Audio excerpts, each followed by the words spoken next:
الرحیم دوستو، آج میں آپ کو بتاتا ہوں کہ سٹوئسزم کیا ہوتا ہے۔ سٹوئسزم ایک فلسفیانہ مکتبہ فکر ہے جو قدیم یونان میں شروع ہوا اور بعد میں قدیم روم میں تیار ہوا۔ یہ اندرونی امن، لچک اور خوشی کے حصول کے ایک ذریعہ کے طور پر ذاتی اخلاقیات اور خود پر قابو پانے پر زور دیتا ہے۔ سٹوئکس کا خیال ہے کہ فطرت کے مطابق زندگی گزار کر اور دنیا کو جیسا کہ ہے قبول کر کے خوشی حاصل کی جا سکتی ہے۔ وہ سکھاتے ہیں کہ لوگوں کو اس بات پر توجہ مرکوز کرنی چاہیے کہ وہ کس چیز کو کنٹرول کر سکتے ہیں اور جس چیز کو وہ کنٹرول نہیں کر سکتے اسے قبول کر سکتے ہیں، اور ایسا کرنے سے وہ سکون اور منفی جذبات سے آزادی حاصل کر سکتے ہیں۔ سٹوئسزم کا فلسفہ استدلال، منطق اور عقلیت کی اہمیت پر زور دیتا ہے، اور یہ سکھاتا ہے کہ لوگوں کو اپنی اقدار اور اصولوں کے مطابق زندگی گزارنی چاہیے۔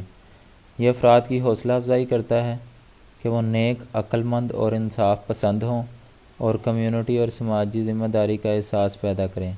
کچھ مشہور سٹوئکس میں فلسفی ایپکٹیٹس، شہنشاہ مارکس اوریلیس اور ڈرامہ نگار سینیکا شامل ہیں۔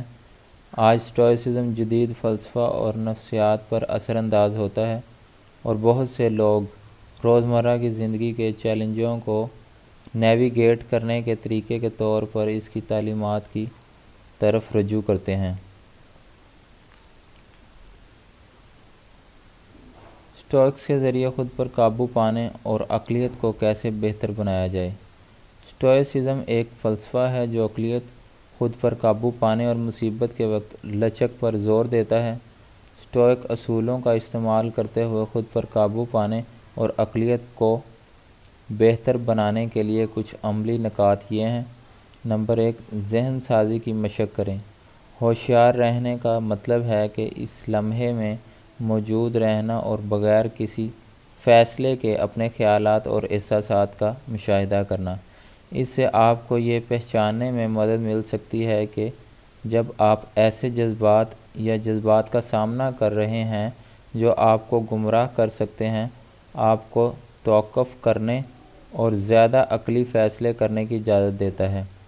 نمبر 2، جو کچھ آپ کے کنٹرول میں ہے اس پر توجہ مرکوز کریں۔ سٹوئکس کا خیال تھا کہ دنیا میں جو کچھ ہوتا ہے وہ ہمارے قابو سے باہر ہے، لیکن ہم اپنے خیالات، رویوں اور اعمال کو کنٹرول کر سکتے ہیں۔ جو کچھ آپ کے قابو میں ہے اس پر توجہ مرکوز کرنے سے آپ کو زیادہ بااختیار اور بیرونی واقعات سے کم مغلوب ہونے میں مدد مل سکتی ہے۔ اوپر سے دیکھیں تکنیک کا استعمال کریں۔ تصور کریں کہ آپ اپنی زندگی کو ایک اعلیٰ مقام سے نیچے دیکھ رہے ہیں۔ چیزوں کو وسیع تر نقطہ نظر سے دیکھیں۔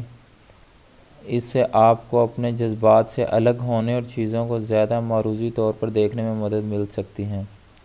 نمبر 4، منفی تصور کی مشق کریں۔ سٹوئکس کا خیال تھا کہ بدترین حالات پر باقاعدگی سے غور کرنے سے آپ کو مشکلات کے لیے تیار کرنے میں مدد مل سکتی ہے، اور جو کچھ آپ کے پاس ہے اس کے لیے آپ کو زیادہ شکر گزار بنا سکتا ہے۔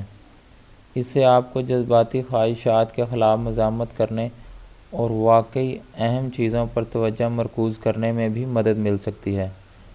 نمبر 5، خوبیاں پیدا کریں۔ سٹوئکس کا خیال تھا کہ حکمت، ہمت، خود پر قابو اور انصاف جیسی خوبیاں ایک مکمل زندگی گزارنے کے لیے ضروری ہیں۔